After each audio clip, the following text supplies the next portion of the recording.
that was put on Charlie, which the attendees themselves are telling me that this happened. Okay. So what's going on here?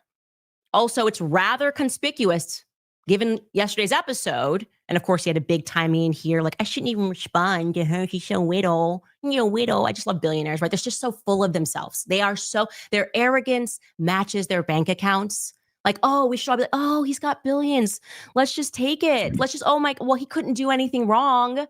Yeah, you need to answer basic questions, and we gave you an opportunity to do that. Conspicuously missing is you not addressing whether or not Charlie was offered more money and funding from Bibi Netanyahu. Could you help us out? Whether or not Bibi Netanyahu invited him to Israel as a last-ditch effort to reaffirm his support for Israel, or if, as I asserted and as I maintain, Charlie was being pressured throughout this event about his viewpoints on Israel, and to him, he reflected that this felt like an intervention. Okay. Can you answer those basic questions? That would be great. Like I said, it's interesting. You didn't even mention Bibi Netanyahu at all. You can stand up to him. And does anybody want to jump in and say, no, yeah, the letter Charlie wrote him in May was just like a glowing, he just was overcome with passion and said, I love Israel. You guys are amazing. You're beautiful. We're going to win this thing and you're perfect and doing nothing wrong. Love you, Bibi.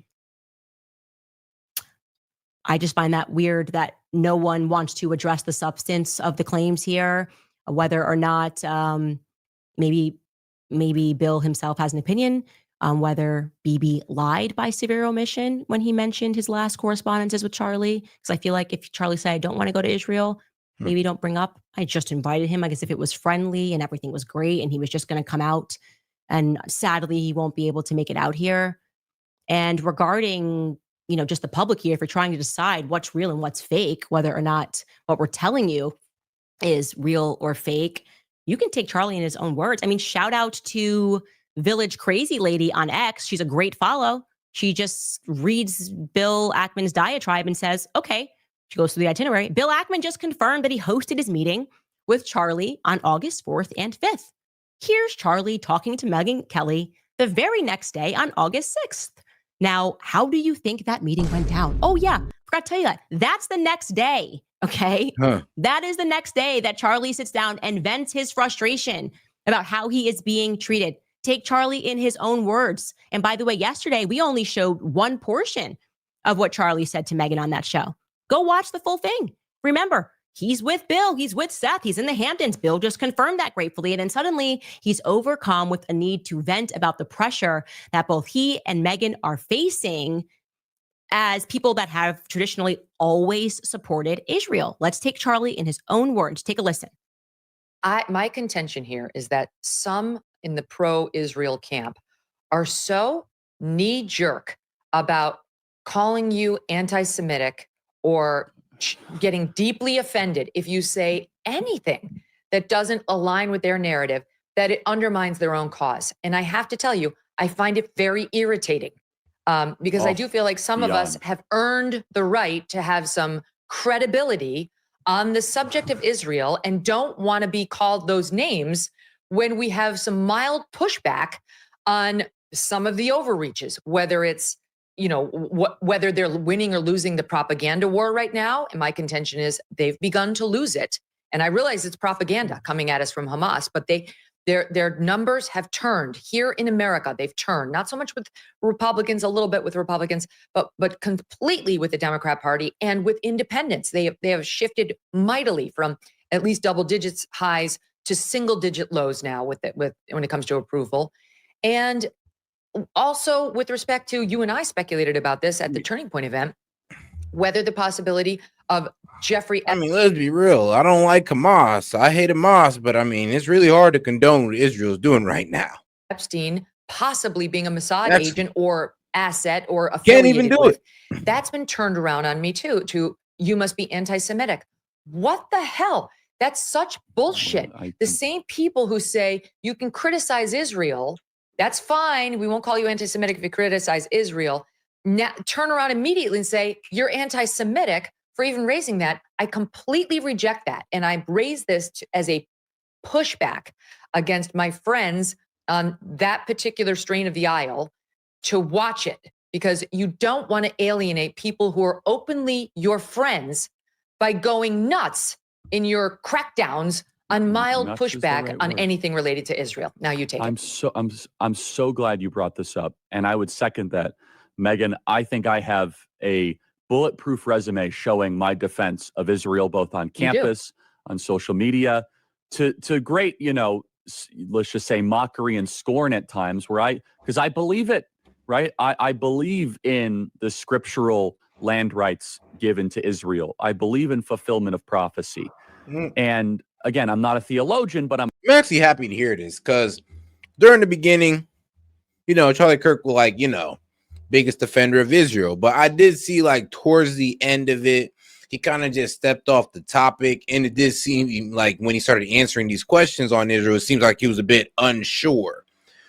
Like, yeah, I didn't think he was going to ever make that full, revelation. But to kind of hear that he was kind of coming to it towards the end of his death, I mean, is a bit suspicious. It is suspicious. And considering how much, like, power this man held with the youth, I mean, that power could have held him all, could have carried him all the way into presidency. Like, let's be honest. And if you're telling me that Israel pissed this guy off by trying to blackmail him and he gets his way to presidency, well, I mean, what do you think that means for Israel? It's just something for you guys to think about. a Christian. My life was changed in Israel. The spiritual energy is so amazing there. I want them to win. I've said that repeatedly. Same. And however, Megan, you're hitting on something very potent and important. Now, let me first say, I don't want to judge an entire group, because there's been many people in the pro-Israel world that have been very sweet, very kind, very nuanced, very Charlie. You were with us. You don't have to agree all the time. However, and I will say this, the behavior by a lot, both privately and publicly, are pushing people like you and me away. Not like we're going to be pro-Hamas, not like we're going to, but we're like, honestly, the way you are treating me is so repulsive. I have text messages, Megan, calling me an anti-Semite. I am learning biblical Hebrew and writing a book on the Shabbat. Nah, it's a wrap, man. Look, the pro-Israeli side is being unreasonable when Charlie Kirk's an anti-Semite, okay? Do you hear what I'm saying? Look, an ex-U.S. Green Beret came out. Pretty much a U.S. veteran came out and exposed Israel. You guys said pro-Hamas. A nun, ugly as hell, but a nun came out and shamed Israel. Pro-Hamas. IDF soldiers, self-hating Jews, and pro-Hamas. And now what about Charlie Kirk? What you gonna say, Charlie Kirk? Oh, yeah, he was a great guy, but he died an anti-Semite. Like, come on, now, we ain't going for that. We're not. We're really not now. Now it's reasonable to ask questions about, Israel, what you got going on over there in the Middle East? Like, why are you being the number one agitator in the Middle East? I honor the Shabbat. And don't call me anti-Semitic. Literally the Jewish Sabbath. I visit Israel and fight for it. And there's another article out in the Times of Israel today. I could read it on air. I was just reading before I got on. Charlie, what are you doing? Like, what am I doing? I'm sorry. Like, let's just take a step back here. I can tell you right now. Nope. From the And the veteran didn't get busted for lying last week. Actually, the Israelis got busted for lying. They tried to say that boy Amir was alive, and they showed a lighter-skinned boy with different color eyes, different set of teeth. I'm just like, yo, so you're really going to try to say that this kid is alive when you're showing us a completely different kid? It was like the sickest thing I've seen people believe. I was just losing my mind. Like, no way. So you're telling me, like, y'all willing to believe anything at this point? Because I know what the lie was. Y'all are trying to say, oh, he lied about the kid Amir being dead, when no, he didn't. And then Israel showed this kid that looked nothing like him at all. It damn near, it's like, what type of open racism is this? You just find any Palestinian kid and be like, hey, look, here's a Palestinian kid. Different shade of color and all that good stuff. But it's all good, though. We Palestinian, right? It's like, what? energy that is coming out of him, the energy that's coming out of Megan, is where I was 2 years ago. Okay? I've been there. You can't even lie to, you can't even attempt to. At a certain point, I wish it was all a lie. At a certain point, I wish it was all a lie, bro. I'm not even gonna lie to you. I just wish it was, because it's too ridiculous. Like, I really don't want to believe people are this gullible when it comes to Israel, but it's true. I don't want to believe people are like that, but it don't make no damn sense. It just don't. And you are free to think how you want to think. You are free to express your ideas how you want to, but just know that the world opinion on Israel right now is that they are committing a genocide, and that what they're doing to the Palestinians is indefensible. Now, what they're doing to Hamas, I mean, is commendable, but when have we ever been for hurting civilians? And I mean, when have we ever been for trying to, what's it called? Collective punishment, which is a war crime that we signed under the Geneva Convention with. I mean, when have we ever been on that? When has that ever been the American way? I don't know. When has that ever been a Christian way? I mean, shit, what about being a Christian? Lied to me about what is pouring off of both of them. I was someone who spent my life, my political life, defending Israel. Didn't really mean anything to me. It seemed like a good, argument on surface that we should support them. They're the only democracy in the Middle East. Okay, now I know that that's not even true. But like, who cares? I was just like pro-America, and I wanted to focus on BLM and getting Black America better. And then that happened. I said one thing, and suddenly, like, whoa! It was like they just line up. Like you're just it's like Agent Smith. Okay, it's like Agent Smith in the Matrix. How many can there be all saying the same thing? And then they gaslight you. They make you think you're crazy because they're like, why don't you understand why what you did is really wrong? I remember this. I remember the tweet. I said, no person, nobody, no nation anywhere in the world has a right to commit genocide. And I was suddenly being flooded with messages from people, Dave Rubin. I remember this. I was like, what did you mean by that? And they text me, it's like, we can help you. Wait, what? You can help me what? I said something that made sense. Like, this should not offend anybody. Nobody has, genocide's not cool, right? Did something change? Where was I? It's when you tweeted it. We can help you. And like, you could have been clearer. You should have added that Israel would never do that. I'm like, okay, you guys are being insane. This statement stands. I was referring to Brian Mast's remarks, but even if that wasn't even a popular opinion of the time. Like, that was not the popular opinion of the time. It was just being assumed everywhere, and everybody was like, well, look, if it is the case, then we condemn it, but we don't believe Israel's doing that. But everybody around the world is throwing that out there, and we're just like, hey, y'all chill out. If they are, I mean, look, we don't condemn it. If any country doing that, we don't like it. But hey, and that was the beginning. That was mostly everybody, even myself at the beginning. And as we keep going further and, the bodies pile up and the hospitals and the school continue to get bombed and water supplies and all that, now I'm just like, okay, maybe this is a genocide. Maybe. it wasn't, and I just tweeted genocide. Oh, and shout out to my man Hellbat. He says, fun fact, Antifa was founded in Germany. Huh, really? I did not know that. I'll be quite honest with you. It is always wrong. Shout out That Hellbat. tweet should always be right. I can feel that energy, okay? When you're not sure who your friends are, they're starting to gaslight you. They're making you think you're going crazy for having sensible positions. And there's no halfway house for this, okay? I can tell you that. You're either going to take being kicked in the chest, okay, and told get out, and then suddenly they're all communicating behind your back. And just where he talks about that article, something goes out and suddenly it's like, what's going on? They're like trying to make you think you're going crazy because you're saying some sensible stuff. Charlie was at that moment. He says that he is receiving messages calling him an anti-Semite. So how can you lie right now and dispute it? And better question, why are you lying? And here's the thing, how much people like bros around Dave Smith. You don't think Dave Smith then read this man in on a lot of things about how one of the myths of October 7th was that it was unprovoked, and he kind of read him in on all the attacks before October 7th. I mean, there was a lot of things that people did not just understand. We did not understand about this whole conflict. And as the conflict was going on, people were learning new things because all we could just go with was, what mainstream media was presenting us. I don't like little lies. Uh-oh. I'm being contacted by a lot of people that are telling me at just within 48 hours before Charlie passed away, I ain't gonna his go top too hard Jewish on donors Israel. were pulling funding from him, demanding that Charlie take their name off of the building that they had donated to Turning Point. I guess I can figure out who that is, how many people could have donated a building. And then once Charlie was killed, they said, never mind, put it back on the building. Okay. Charlie himself had alluded to a tremendous loss of money coming in. And we'll speak about that more. More people are going to come out with information. This is all inevitable. Okay.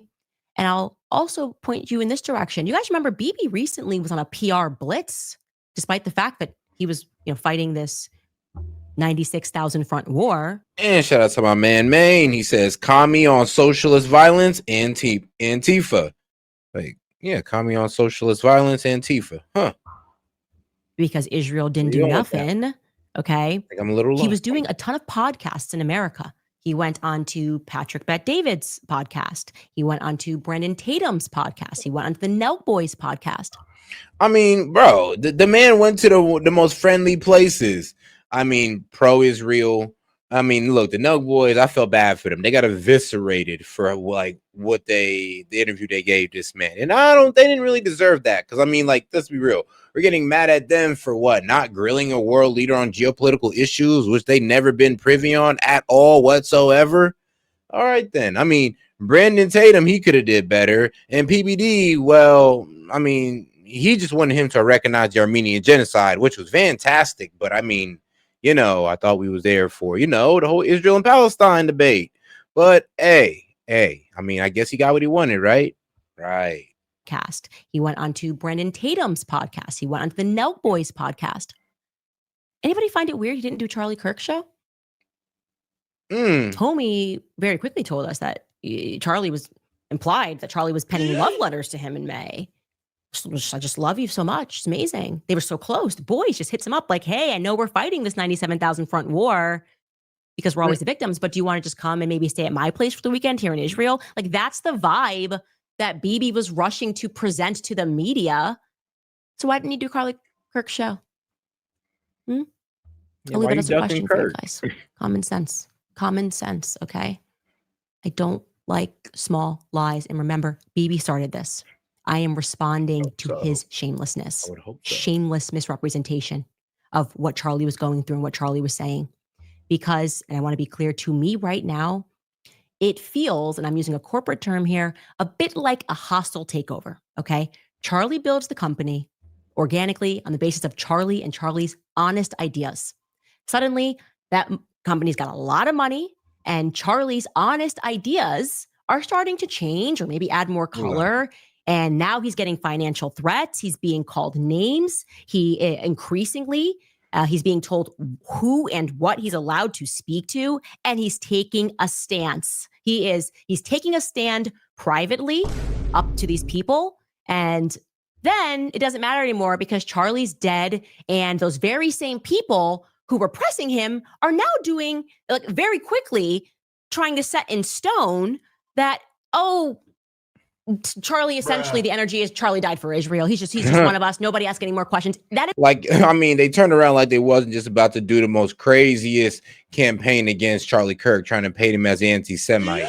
Like, they were positioning themselves to go to war with this man. They found out he died. They were like, now let's act like he was our best friend. Like, we weren't just about to go to war with this man over, criticizing us about Israel.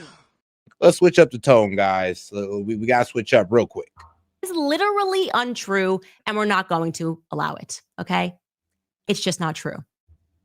I'm getting even more interesting tips coming from Turning Point employees. Something, again, that I didn't even realize until they said it. Do you guys notice that, like, Bill Ackman says this thing and drops the itinerary? But I've worked for Turning Point for 2 years. You've seen Turning Point in the public. Have you ever heard of Turning Point doing a weekend summit and not publicizing it? In fact, none of those attendees, you'll remember, they were taking pictures in the Hamptons and all dolled up. There was this whole ring debate happening about a girl who had gotten engaged. I think her name was Sarah Stockton.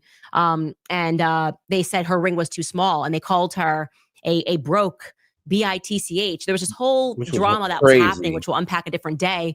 Maybe I'll leave today's on this tidbit. No, I covered that. I think it was with Brett Cooper. Yeah, her video was hilarious, where the conservative girls were getting into it in the comments over ring size. I mean, bro, it got hella funny, hella catty, and slightly racist. But those people never mentioned that they were in the Hamptons for a Turning Point event or for a Turning Point weekend, which Bill is saying. Why is that? Women. Were they told not to say anything about being at that event? Because Bill Ackman's being very open about it, but they weren't open about it at that time. We'll leave there. We will leave it right there. Okay. I will just add here that the I mean, you gotta response love to me asking these questions, it is like, if you want to know why everyone hates like rabid supporters of Israel, it's because they never change their tune, right? They're like in the comments being like, Bill Ackman, sue her, take her money, just take her money. That's it. That's how we win. This is what they always do. They threaten to sue you. They threaten to smear you, to libel you. How dare you even ask the questions? This is this chick. I don't even know what her real name is, but like the gay who straight is how she goes. This is like before Charlie died. I'm not kidding. A week before he died, this was her tweet to him. I'm going to show you how sick these people are. Okay. Do you have that tweet, Skylar? Oh, okay. Well, she tweeted this whole thread about how Charlie Kirk had to distance himself from Tucker Carlson. She was one of the people creating online pressure. Tucker Carlson has gone a bridge too far, blah, blah, blah, blah, blah. And Charlie's going to ruin his company. Again, there's always the threats. Always the threat of. Now, Tucker Carlson was going. He was starting to go a little too crazy. He's starting to say, about the Israeli connection to 9/11. Like, hold on, bro. You might be taking things a little bit too far. And we'll cover that sometime on this show. But it's a very sensitive topic. Very, very sensitive. I'm going to have to save that one for a Rumble exclusive. Money. And yes, she happens to be Jewish. Okay. And then Charlie dies and she's like, oh my gosh, I can't, this person I was just saying, like, light little, they do this or else to pray for Charlie Kirk. And now she's arrived at this Bill Ackman thing and she's sue her. Just sue. That's how we win. We crush them economically. We're sick of this. We are, all of us collectively, the globe, we're tired of you guys. Okay. It's always about money, threats, all of this stuff. It's ridiculous. Do what we say or we'll ruin your life. We're going to call up all our friends and we'll just start writing hit pieces about you and we'll destroy you. Do what we say or we'll have you canceled. We'll have your sponsorships dropped. And that's effed up to do to somebody like Charlie Kirk, who just loves his family so much. So we got to stand with, all right, so how do I take care of my family? So can I tell the truth or risk not being able to feed my children? I mean, how does this work out? I mean, when you put a man in a hard place like that, that's like, I mean, that's evil as hell. That just speaks to their duplicity at this point. Well, if it's true. Do what we say or we'll make sure that you're fired. We'll put pressure so that you can't earn an income. If you're still not going to listen to us and you survive that, we're going to sue you for everything you have.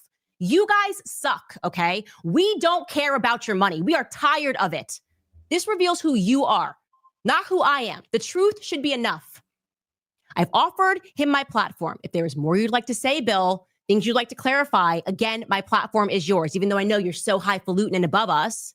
He even says in that tweet, by the way, he says, like, speaking about how much, they just don't care about you billionaires. He's like, and the fact that she monetized her video, something along those lines, like talking about yesterday's episode. Oh my God, how can she read ads? Oh, are you the same Bill Ackman that made an absurd amount of money while we were in COVID lockdowns and we couldn't work? Are you the same Bill Ackman who like turned that into like billions? I'm pretty sure you are. So maybe check yourself, okay? I'm so sick of this. Nobody can make money but us. By the way, the person that was in the Hamptons, other people that were at the Hamptons that are all talking about this, said Bill Ackman got up and gave a presentation and told them that they shouldn't own property and they should give money to stocks. That's how they can be successful. They just want to rule over us all, don't they? Allegedly, that's what he said. Bill Ackman, you can reply. Did you tell people that they shouldn't own property when you gave your presentation on this now infamous meeting in the Hamptons, which wasn't publicized until I publicized it? I don't know. I'm just asking questions. Are we allowed to do that? Or are you going to sue me? You're going to crush me. You're going to impoverish us all. Why are you guys like this is my question. Laura Loomer in too. This is like how Bill, I guess, wins the argument. They're like, Bill gave money. It's all about money all the time. Bill Ackman says he's offering $1 million to whoever any information he has regarding the person who assassinated Charlie Kirk. And then she attacks me yesterday and she's like, Bill Ackman gave $1 million, Candace. What did you give? What did you give? I don't know. 2 years of my effing life to Charlie, helping him build things. Why is everything about money to you? Why do you think having money makes you a decent human being? Why are you so soulless? What is wrong with you? Do you understand that spiritually something is wrong with you? If your instinct, just so you guys know, regular people don't behave like that. I want you to know, because Yeah, good point. I don't think you recognize your own flaws. That is wild. When regular people have like a little tiff, they just have a conversation. Okay. So, like, if I have a disagreement and I say it's not what I did, I don't say I'm going to destroy your life. Okay. I'm going to make you lose your job and I'm going to sue you. It's wild. Okay. That's a demonic force that lives in you. But you have to know your money instinct is not right. It's crazy. And everyone's paying attention to it. Answer the questions and I will publish the truth. The end. Read a couple of ads. I said I wasn't going to freak out today. I did. Freaked out a little bit right there at the end. I'm trying to calm down. First, I'm going to remind you guys about Tax Network USA. I know, because I know. Well, now we know about the guys who's pretty much pressuring Charlie Kirk for speaking out against Israel. Now we know. So pretty much Charlie Kirk was receiving pressure because he wanted to, I guess, not completely change his stance on Israel as a country, but change his stance on his opinion of Netanyahu altogether. And let's be real, I've heard that, well, that man never really even liked Netanyahu. And I've heard this from Tucker Carlson. You could take that with a grain of salt, but let's hear it from the man himself. Because, I just don't want to sit here and tell you something and, you just don't see it for yourself. Let me see if I can go ahead and put my man up, because he definitely, gave my man his respect, dedicated a whole life to him, an entire life to Charlie Kirk, and damn near reminded us of what it means to be a Christian. And I ain't even the biggest Christian, but I support what Tucker Carlson was saying right here. So let's get right into it, guys. And let's make sure we support the stream so we keep the stream going, guys. Appreciate the support. Y'all been doing great. Let's go. Hey, I'm Tucker Carlson. Last week, within just really minutes after Charlie Kirk was shot at that event in Utah, a kind of proxy war broke out over his memory. Who gets to own it? Who gets to use it? While the rest of us were still reeling in shock, trying to figure out what happened. A ton of people appeared online, not just in this country, to tell you exactly what happened, exactly what it meant, and exactly what we should do next. And you can see why. With this level of emotion, rage, and grief in the air, it's pretty wise to leverage that much energy. It's almost like nuclear power. It can be used for good or bad. And a lot of people wanted to use it. There's no question about that. So they begin telling you, Charlie died for this, he lived for this, and he died for that. So the crazier reaches of the left, it was Charlie was a Nazi. And the lesson is Nazis get killed. It makes sense. He was a bad guy who got what he deserved. And a lot of them said that out loud. Certain parts of the right immediately told you that actually this was about something completely different. Charlie died for Israel. Many began to say the prime minister of Israel said that. And so did a lot of other people. Charlie was a defender of Israel, which he was, by the way. And therefore, he died for that cause. Yes, he was. But none of these explanations, all self-serving, are really satisfactory. They don't capture who Charlie Kirk was. And on some basic level, they're dishonest. Charlie was not a Nazi. He was not killed because he was a Nazi. Yes, he was a defender of Israel. He didn't die for Israel, however. Why did he die? What was his life about?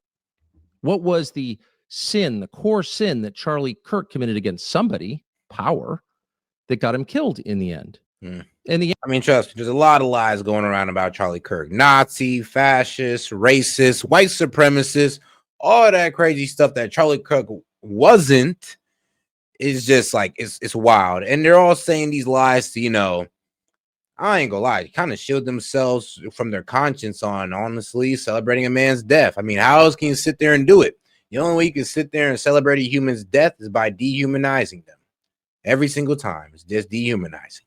The answer is right in front of us. Certainly, those of us who knew him, Charlie's life was defined by his Christian faith. Not his spirituality, but his belief in Jesus, his life as a Christian. And everything in his life flowed from those beliefs. Everything he did, said, and believed came from the fact that he was, above all, a Christian. And that is and was, and in fact has always been, deeply provocative and offensive to the rest of the world. And why is that? It's worth thinking about it for just a second. Christianity doesn't seem like the kind of religion that provoke people to anger and violence. In fact, it seems just the opposite. It's the world's most profoundly nonviolent religion, maybe the world's only truly nonviolent religion, a religion based on a man who Christians believe was also God, who, as he was being led away to be tortured to death on made-up charges, scolded one of his disciples for fighting back. This is a religion committed to love above all and to living in peace and harmony, truly. It's a universalist religion that believes that every person has a shot at heaven. It's not exclusionary at all. And so you would think it would make sense that if you're a government or if you're in power, that you'd want a lot of Christians living in your country. And it seems like people want to get on this crusader energy, which was, like, in my opinion, the darkest days of Christianity, because it kind of went completely against it. Because they're not going to cause massive problems. Not a lot of sincere Christians are fomenting insurrection at any given moment. Pretty much none, most of the time. They're tidy, they get married, they love their children, they pay their taxes, they're commanded to pay their taxes. So why wouldn't you want a nation full of Christians? Why wouldn't you encourage this religious belief, even if it wasn't yours? Why would you hate it? Yeah, low key, I never understood there are a couple that. of reasons. I never understood that. I mean, like, even like I said, even though I'm not the biggest Christian, I mean, it got some pretty damn good teachings. Some pretty good virtues, too. I mean, let's be honest. You just read the book alone and you done got, like, life lessons for a lifetime. So I'm not really sure why you would hate anybody who followed that book. I mean, unless they did it with narcissism attached to it. I do get people get pretty narcissistic about their religion, but that's not all of them. And let's be real. I rather would take a fully Christian country more than a fully Hindu country, a fully Muslim country. If I'd put it in order, I would prefer to have a Christian country, then a Hindu, then a Muslim country, if I was to put it in order. But I would definitely go with Christian first. There are a couple of things about Christianity, and these were evident throughout Charlie's public life, that are deeply provocative to the people in power. And the first is the insistence that Christianity comes with inherently that you are not God. You are not God, and neither are your leaders. God is God, and all of us stand before him in the end to be judged, and all of us will be found lacking. Christians believe the only way to heaven is through Jesus. That's the only way. But all of us, whether we believe in Jesus or not, are fallen. We are sinners. We are less than we ought to be. We are not gods, and neither are the people who lead us. And this has a lot of implications. The first being, if you're not God, you don't get to do whatever you want. There are limits. There are rules that you didn't write that you have to abide by. That's not a judgment. That's a statement of fact. Some call it natural law. It's been the basis of every functioning society since the beginning of time. But the basis of our society is the Christian understanding of justice, which flows from that belief. You are not God. God is. He writes the most basic rules. You abide by them, period. That's the basis of our law. That's the basis of Western law. And that is a threat, a challenge to people who would ignore the limits on their behavior, very much including our leaders and very much including the most powerful people in our society, whether they're elected or not. Nobody wants to be told you're not allowed to do something.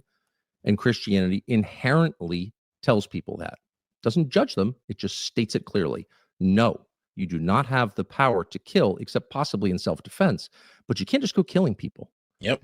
And you can't go killing people because, and this is the second thing about Christianity that tends to set the teeth of the powerful on edge, Christianity insists that every human being is created by God, every single one. And that means that every human being has a soul, a distinct, unique soul created by God. Yeah, which is, like I always do say, I know a lot of Christians who do the very who have a very unchristian quality of, like I said, dehumanizing people. And that's just not honestly, that's just not the Christian way. That's not what Jesus taught.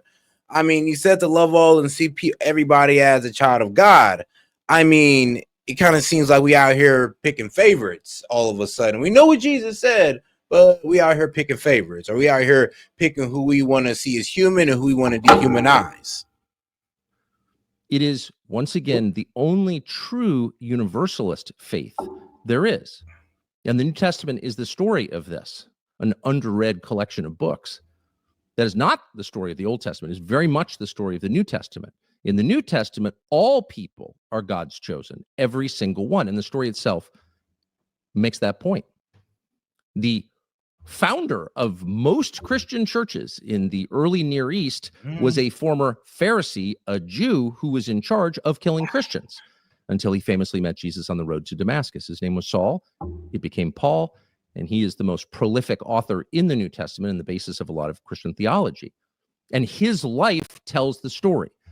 People can change no matter what they look like, no matter what they previously believed, no matter where they're from, no matter what language they speak, because they are created by God. And every person, every single person, whether you like them or their relatives or the way they look or not, has that chance because all were created by God and all were loved by God. That is the basis of Christianity. That's the Christian story. And so a sincere Christian proceeds with that belief. There is no tribalism in Christianity. There is no identity politics. It's the opposite. You may prefer to be with people who look like you. That's fine. But God doesn't prefer to be with people who look like you. God prefers to be with all people because he created all people. He's the God of the universe, not just of the people you like. And that, again, has massive implications. I mean, yeah, that's the real difference. That's the difference between the real Christianity and the KKK version of Christianity, where everything's all about you just being white and Christian and all that crazy and all that good stuff. It's like, yeah, there's a difference. I mean, there is the real Christianity, and then there's the no, I'm not gonna bash him too hard. I ain't gonna say the Nick Fuentes version, but your white nationalist Christianity, like I said, the KKK version. That sincere Christians live, and for the way that Charlie Kirk lived his life. And the first is, if other people have souls, if they, like you, were created by God, then they have freedom of conscience. You can tell them what they ought to think, but you can't make them. You can tell them what they ought to say, but you can't force them. Christianity does not convert by the sword. It can't. It requires free will, and it requires free will because it respects the individual conscience emanating from the distinct soul of every human being. And that is why in the West, which is based on Christianity, our civilization is a Christian civilization, tattered though it currently is. Collective punishment, hurting people for the sins of their relatives, is unthinkable. It's a crime. Yes, it is. Each person will stand alone as he was made before God. And every person is equal before God, fundamentally. Doesn't mean each person is equal in his ability. It doesn't mean each person is equal in the choices he makes. Of course not. But it means that every person is a human being with a divine spark inside. That is the core assumption of Christianity. And and that's why those Christians who want to champion collective punishment, I mean, I don't even know how y'all call yourselves Christian. I mean, I think y'all done lost y'all way on that note. Because even Tucker Carlson and a lot of people speak out and say it. I mean, they're going like, yo, when it's collective punishment, one, it's a war crime, and two, it's not Christian, but we got all the Christians in the world trying to support it. I mean, we got a high number of them.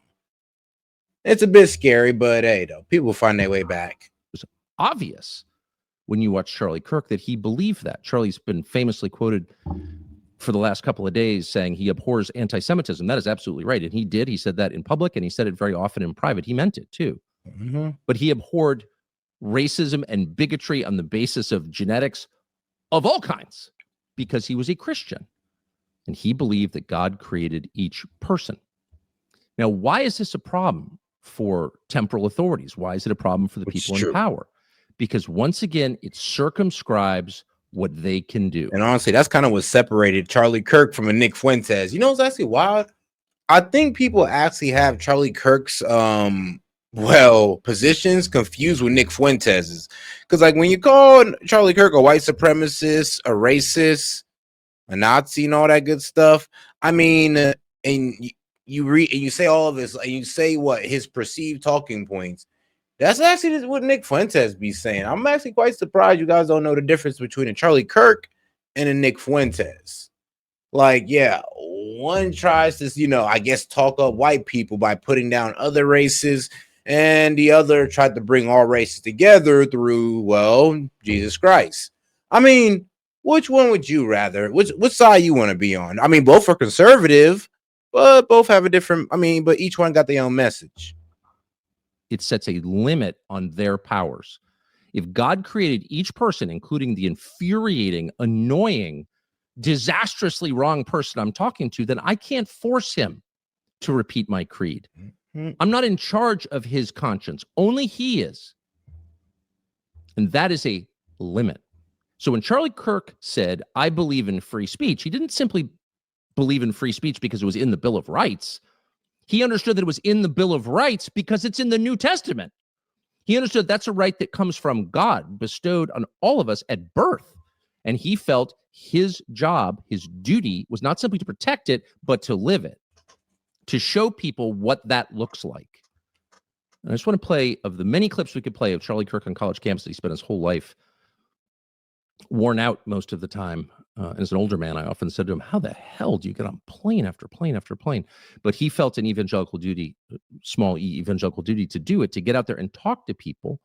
Why? Not simply to build a coalition or get this or that person elected, but because he believed as a Christian that convincing people voluntarily with words, in the beginning was the Word, and the Word was with God, and the Word was God. So the Gospel of John begins. Words are the key to winning people's minds and their souls. And he really meant this. He wasn't just repeating the words. He meant it. And it was obvious in the way that he interacted with people who disagree with him and people who hated him. Here's one clip that tells part of the story.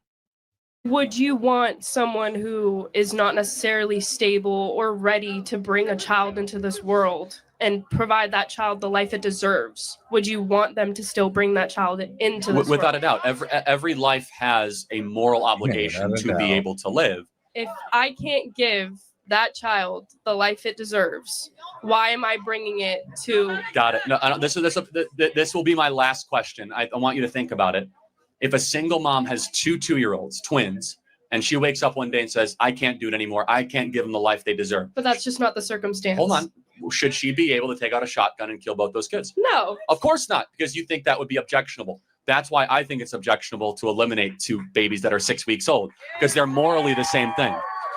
One just happens to be bigger. One just happens to be older. One just happens to be outside of the womb. They're both human beings. And you have something in you that says, no way is it okay to kill a 2-year-old. That's called your soul talking. You have something in you that tells you the truth. You can call it instinct if you like. Charlie Kirk referred to it as the soul. But both mean the same thing. You have the spark of the divine, God's spark inside you, and it reacts, it hums, it vibrates like a tuning fork. And you know on a basic animal level, like your dog knows, when something is wrong. You can feel it. And the whole purpose of modern society, it seems sometimes, is to get the rest of us to ignore what we know. That vibration inside us that tells us the truth, always, it never lies to us. Charlie did not ignore that. And you'll notice that in the end, he appealed to it with that young woman. He didn't scream, you're a murderer in his face, though he considered abortion murder, which it is. He felt that deeply. Oh, he's This standing wasn't a on it. performance. He wasn't, another nonprofit phony in DC feigning outrage about something. He really believed that taking innocent life was wrong in the womb or in crowded cities, anywhere. He thought it was wrong because his faith tells him it's wrong and because his conscience confirms that belief. And so does yours, and so did hers. So did all of ours. We know when something is wrong. And the people above us shouted us, no, really, there's an explanation for it. That's just your super ego barking at you. No. You know in your heart, deep inside, what every person has known, and that is the murder of innocence is a crime. It's a moral crime. And that girl knew it. And in the end, that was Charlie's appeal. Listen to that divine spark inside you. Listen to your soul speak to you. Turn off the music, get off the drugs, push the distractions, which it's hard to believe aren't actually designed to crowd out that humming inside us. And be still for a moment and accept what you already know, what you were born knowing. Listen to that. Only someone who appreciates the person he's speaking to as an actual human being could speak that way. Notice how rare that is. It's been noted in the past couple of days, Charlie was a free speech champion. Absolutely he was. And I pray that that's his legacy. But I also think it's important to explain why that mattered to him. It was not abstract in any sense. It was central. It was the core, because consider what it means if you don't respect free speech, which is another way of saying free conscience, the right of other people to make up their own minds about the basic questions of what is right or wrong, and to express their views on those issues. If you don't acknowledge the right of other people to do that, and if you take steps to prevent them from doing that, what are you really saying? You're really saying, I don't think you have a soul. I think you're a meat puppet I can control. I think you're an animal, maybe sub-animal. You're a slave. You're a person to whom I can dictate belief. I don't acknowledge that you have the right to come to your own conclusion is another way of saying I don't acknowledge that you're a human being. It's dark. There's nothing darker than that. And trust me, they believe it, the ones who've thought about it. And there are a lot of those. But for a lot of people, particularly those who are just repeating what they think they should say or responding to the momentary rage of the moment, they just throw stuff out. And we've got to hope that the Attorney General of the United States, Pam Bondi, is in that category. She said this just yesterday. Watch. There's free speech and then there's hate speech.